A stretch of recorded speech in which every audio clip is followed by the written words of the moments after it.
Je te promets, mon petit ange, que plus personne ne te fera de mal, personne. Elle ne m'avait peut-être pas comprise, car elle m'avait regardée, puis avait joyeusement continué à jouer dans l'eau. Au même moment, la porte de la salle de bain s'était brusquement ouverte sur une Khadi gonflée par la colère. Une seconde plus tard, Abdou était derrière elle, saoul et énervé aussi. « Elle m'avait dit que tu savais pour sa venue », avait-il fulminé. Sa voix était si sombre que j'en avais frissonné. J'étais encore agenouillée près de la bassine, les mains pleines de savon. Khadi m'avait alors attrapée par les cheveux et m'avait relevée à sa hauteur. Malgré mes supplications, elle avait resserré son étreinte et m'avait envoyé au visage une torche que je n'avais pas remarquée. Elle m'avait frappée à 2 reprises, sur l'arcade et sur la lèvre. Je saignais abondamment. Mes oreilles sifflaient et j'avais à peine entendu la petite femme dire ces mots haineux. « Prends bien soin d'Amande, ça lui apprendra à aimer une étrangère plus que sa mère. » Puis ce fut le trou noir.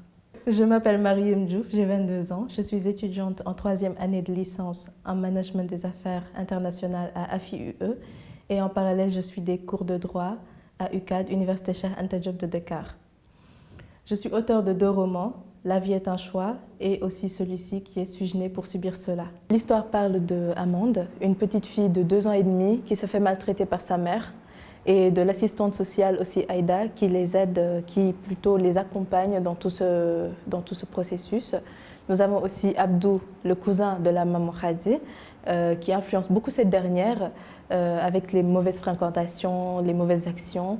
D'abord, il faut savoir que Khadi est une maman célibataire, elle élève seule son enfant et elle ne sait pas exactement comment faire parce qu'elle aussi, elle a été victime de sévices quand elle était plus jeune. Et ça l'a dérangée, ça l'a rendue aigrie. Elle ne sait pas comment s'occuper d'un enfant parce qu'elle, quand elle était plus jeune, on la maltraitait.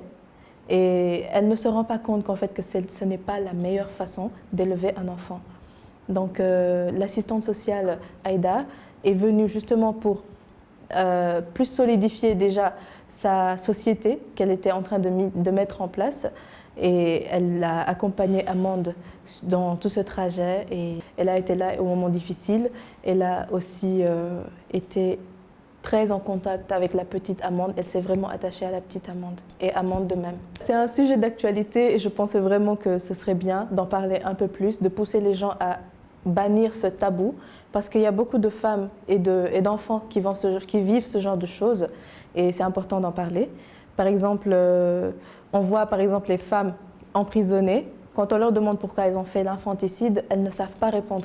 Elles disent toujours que non, elles n'ont rien fait, alors que les faits sont là, elles l'ont fait. D'abord, c'est un problème psychologique et aussi justement parce que c'est tabou, justement parce que dans la société, on n'en parle pas, on interdit aux gens d'en parler. Parfois, ce sont les parents qui cachent ce genre de problème, ce sont la famille qui couvre ce genre de problème, comme ça ne sort pas et c'est dangereux. Donc je pense qu'il faudrait plus en parler. Je m'inspire beaucoup des faits divers, des faits de société, de tout ce qui se passe autour de moi et je pensais que vraiment il fallait souligner de nouveau l'importance des enfants parce qu'ils sont le futur. À travers cette œuvre, je voudrais montrer aux personnes qu'il faut parler, qu'il faut extérioriser, qu'il faut aussi faire confiance à d'autres organisations spécialisées dans le domaine mental, parce que c'est un problème physique et psychologique de base.